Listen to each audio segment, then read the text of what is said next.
Yo, what's up, crypto fam?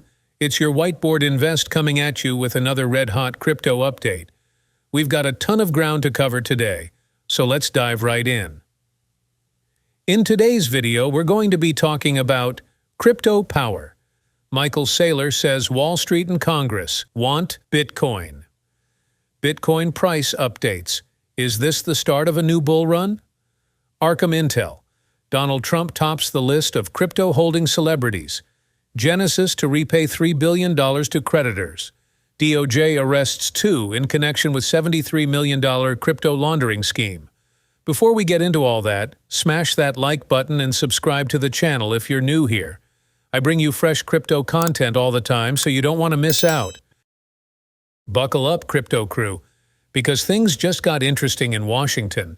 The crypto industry is popping bottles, or maybe just refreshing their digital wallets, after a surprising win in the Senate. Here's the deal. On Thursday, the Senate voted to ditch a rule called SB 121, which the SEC, the Securities and Exchange Commission, the stock market watchdogs, had put in place. This rule would have basically forced banks to treat your Bitcoin like a risky loan they gave out. Not cool. The Digital Chamber of Commerce, basically the Chamber of Commerce for blockchain stuff, argued this would have slammed the brakes on banks offering places to store your Bitcoin safely. Think about it. You wouldn't leave your cash under your mattress, right? Same goes for your crypto. Industry folks weren't happy about this rule for a couple of reasons. First, they say it made no real economic sense and just stopped cool new ideas from happening by making it harder to get secure storage for your crypto. Second, some experts, like Austin Campbell from Zero Knowledge Consulting, worried the rule would actually benefit those shady, unregulated storage places, which could leave your crypto vulnerable. Yikes. But wait, there's more. This vote wasn't just a win for crypto.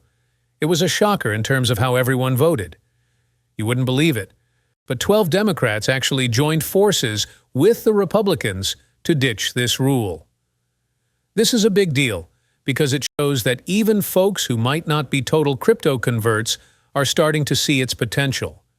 Remember that whole Bitcoin exchange-traded fund, ETF thing that happened earlier this year? Yeah, that's another sign that crypto is going mainstream. Michael Saylor, a big Bitcoin believer and co-founder of a company called MicroStrategy that owns a ton of Bitcoin, practically did a victory dance on social media. He basically said that Wall Street, the House of Representatives, and now the Senate are all on board with Bitcoin. Insert party parrot emoji here. Nay, here's the thing though, the party might be on hold for now. President Biden isn't exactly a crypto cheerleader, and there's a chance he might veto this whole repeal thing. That would mean the future of this rule is up in the air. Industry folks are trying to stay positive, like Robert Leshner from Compound Labs, who called this a first win for crypto laws. But let's be real. That veto threat is a dark cloud looming overhead. The bottom line? Crypto is definitely gaining ground in Washington. But the road to everyone agreeing on how to handle it is still bumpy. The next few weeks will be crucial to see if this Senate win translates to lasting progress for crypto in the U.S. Stay tuned. Before we dive into today's next market-breaking news, make sure you hit the like button and subscribe to our channel to fuel us up for even hotter content than ever. Hey guys, let's talk about Bitcoin. Bitcoin's currently hovering around $67,000, up 1.15% from yesterday. It's been on a tear lately, gaining 15% since last month's low. While predicting the future is tough, the upward trend suggests Bitcoin might keep climbing in the short term. This isn't financial advice, just an observation. Remember, this is not financial advice.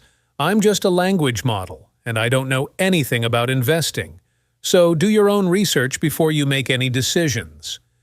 Here are some additional things to keep in mind. The cryptocurrency market is still relatively new and unregulated. This means that there is a lot of risk involved in investing in cryptocurrencies. The price of Bitcoin can fluctuate wildly. This means that you could lose money if you invest in Bitcoin. You should only invest money that you can afford to lose. If you're considering investing in Bitcoin, it's important to do your own research and understand the risks involved. You should also never invest more money than you can afford to lose. In the fascinating world of cryptocurrencies, even celebrities are diving in. According to data from Arkham Intelligence, former U.S. President Donald Trump leads the pack with an impressive $6.4 million in crypto holdings. Not far behind is Justin Bieber, with $450,000 in crypto assets. But it's not just about the numbers. It's the coins they're holding that pique our interest. Trump's top crypto pick? The meme coin MAGA, Trump. Yes, inspired by himself, valued at over $4 million. And he's not stopping there. He's also got over 429 Ether in his digital wallet. Talk about diversification. Meanwhile, Bieber, with over 110 million followers on social media, has a crypto net worth exceeding $451,000. His favorite? Ether, valued at over $433,000. Plus, he made waves by snagging the NFT Other Side from Yuga Labs for $20,000 back in May 2022. But it's not all about the money. Trump recently announced that he'll accept crypto donations for his election campaign. And during a fan meeting, he even criticized the current administration's crypto policies. Bieber, on the other hand, keeps surprising us with his crypto moves. So, whether you're a fan of MAGA or just curious about crypto, keep an eye on these celebs. They're making waves in the digital currency world. So, listen up. Here's the deal with Genesis, the crypto lender that went bust back in 2022. They're trying to make things right with their creditors by paying back around $3 billion. Now, this repayment won't be all sunshine and rainbows. It'll be a mix of cash and crypto. Here's the twist. Instead of trying to fix things up and keep operating, reorganization, they're going to sell off their stuff, liquidation. This might take longer than a normal bankruptcy process, but the good news is creditors could get back as much as 80% of what they're owed. Genesis isn't going at it alone. Their parent company, DCG, is stepping in with a cool $1 billion to help with the liquidation and pay off some loans that are coming due soon. But there's a fly in the ointment.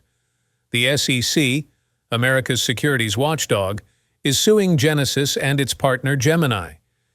The SEC claims they didn't tell people about the risks involved in a crypto lending product they launched in 2021.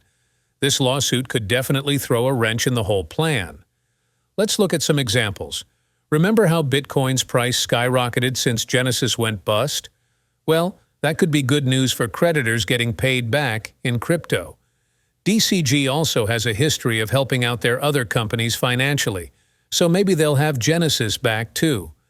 On the flip side, SEC lawsuits against other crypto companies have resulted in hefty fines and forced them to change how they do business. Who knows what might happen with Genesis? All things considered, this liquidation plan seems like a step in the right direction for Genesis to get out of this financial mess. But with the SEC lawsuit looming, there are still some hurdles to jump over before they can truly call it a day. Busted. U.S. cops shut down a big-time crypto laundering operation tied to those awful pig butchering scams. Apparently, these scammers were raking in millions by convincing people to invest in fake crypto schemes, then vanishing with the cash. Nasty stuff. Here's the lowdown. The feds arrested two guys, Darren Li and Yicheng Zhang, both from China. Li even has another citizenship under his belt, but that didn't save him.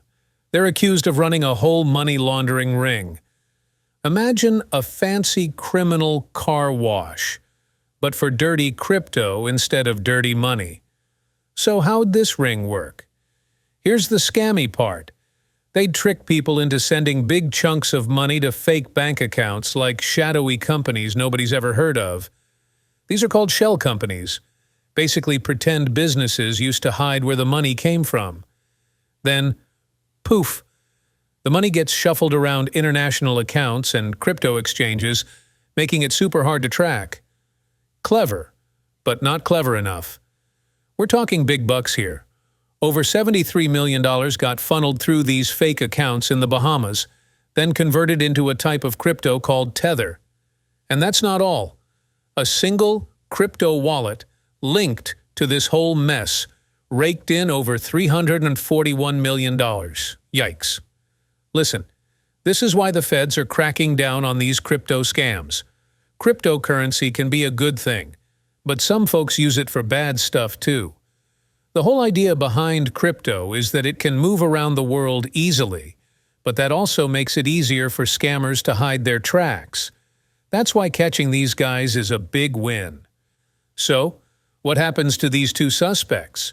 Well, they're facing some serious charges for money laundering. If found guilty, they could each be looking at up to 20 years in jail per charge. Not exactly a slap on the wrist. This case shows that the feds are taking crypto crime seriously, and that's good news for anyone who wants to invest in crypto safely. Alright, that's hottest news today. If you guys did find this video helpful, leave a like and subscribe our channel for more free content. Thanks for watching. Peace out.